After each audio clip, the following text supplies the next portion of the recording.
Thank you. I'm going to claim my time. Just have a few thoughts here, so bear with me. Some words were mentioned about the Crime Victims Fund and cuts and so forth. Let me just point out that this fund was down actually during the Biden administration because they failed to collect so many fines against criminals. Good to know. Some grant money was pulled from certain NGOs, not profits. And I'm going to tell you why.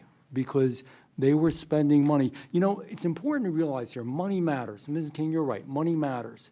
But if you're spending the money on the wrong stuff over and over again and continuing bad policies over and over again, the money doesn't matter. And in fact, maybe the money hurts because you're pushing these philosophies and these standards and what's happening in our country down everybody's throat, and you got the money to do it. So that's not always a good thing. More money to really enforce the law, absolutely. And I know Mr. Klein well, and I know that he will fight for that. But we have to do the right thing. So some of these were funding to groups and NGOs that were pushing the exact opposite what the majority of you want and the vast majority of Americans want. Just a few questions here that I had. Mr. Federico, you know, I'm sorry, I don't have the words. I'm not going to pretend to have the words. But a simple answer is what I need here, because I want to make sure that we crystallize this. Should your daughter's murderer have been released so many times? Absolutely not. 100%. Clear as crystal clear, right? Crystal clear. Couldn't be any clearer. Yep, exactly. And if we had more money, she still would have been released if we had the same policies. That's the point. It's not the money. It's bad decisions. Yeah. Mr. Campbell, all right, there you are. The assaults and the murders, what happened to you? What happened to your colleagues? What happened to those that are trying to keep us safe? And what's happening to much of the American public? Are bad judges, bad magistrates, bad prosecutors, bad laws, bad attorneys general, letting people out too early, is that the root cause of the problem? Yes. Thank you, Mr. Campbell. I appreciate it. Mr. Woody, bail. Could we, in your estimation, have saved lives if we had gotten rid of cashless bail and used secure bail, had bail that was secured? Absolutely. Again, crystal clear, Crystal right? clear. Nothing Secured really bail complicated. interacts with the families Thank of the you. defendants. Mr. Asher, you indicated that, you know, the crime rates dropped, lowest levels, and nothing's happened to anybody. And I say this respectfully, I'm not picking on you. I appreciate you being here. But man, talk to these people. You want to come in my district, I'll introduce you to a whole lot of folks that don't feel that way. Walk the streets of some of these cities. D.C., I told you the stories before. I mean, I've got an office there, and two, not one, but two of my people in my office have been victimized. A member of Congress's, you know, intern was murdered.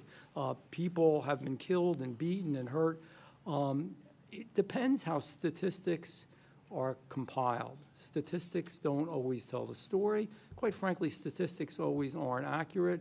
Are we indicting everybody we should? Are we convicting everybody we should? Are we releasing more people than we should? That all affects those statistics.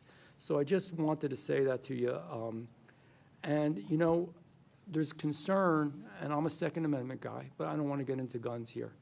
But we're going after people legally who have guns and think that's going to cure the problem.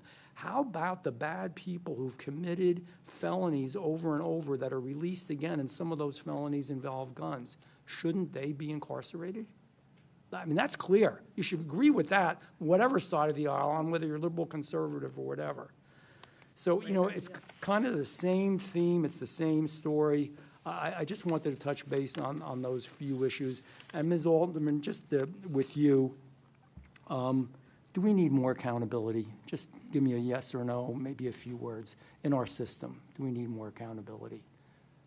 We don't have any accountability, So so any little bit more would be great. Thank you, yes. And do you believe that criminals should be released unsecured bond, with unsecured bond or no bond at all? Of course not. They shouldn't be released with bond if they are charged with first-degree murder. Absolutely, I agree with you. But imagine we're releasing folks with no bond or unsecured bond, even worse, but I agree Sir, with I you. do not have to imagine. I live here in Charlotte. I know, thank you.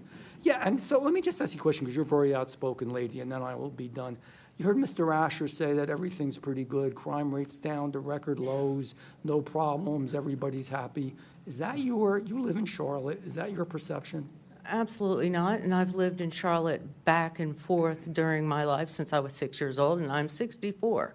So I have a very good chronological memory of Charlotte and of the crime. And just since Mary was murdered 5 years ago in 2020, and she was one of those highest statistics in 2020, the crime is just, it's outrageous. And every single morning when you wake up, someone has been murdered, shot and killed, or murdered in some other way.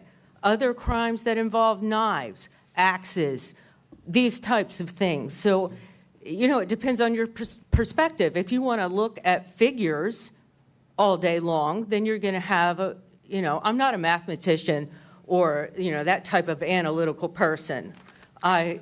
I'm telling you, I know I that don't you feel are. safe. I know that you are. And that last thing I would say, and again, respectfully, Mr. Asher, you know, I have an old rule when people are talking about what people are thinking in politics and public policy and government. I say, come on, come walk the streets. Walk the streets with me. You should walk the streets with these people and talk to what's going on out there. I don't know what your numbers are, but I think a lot of us know what's going on.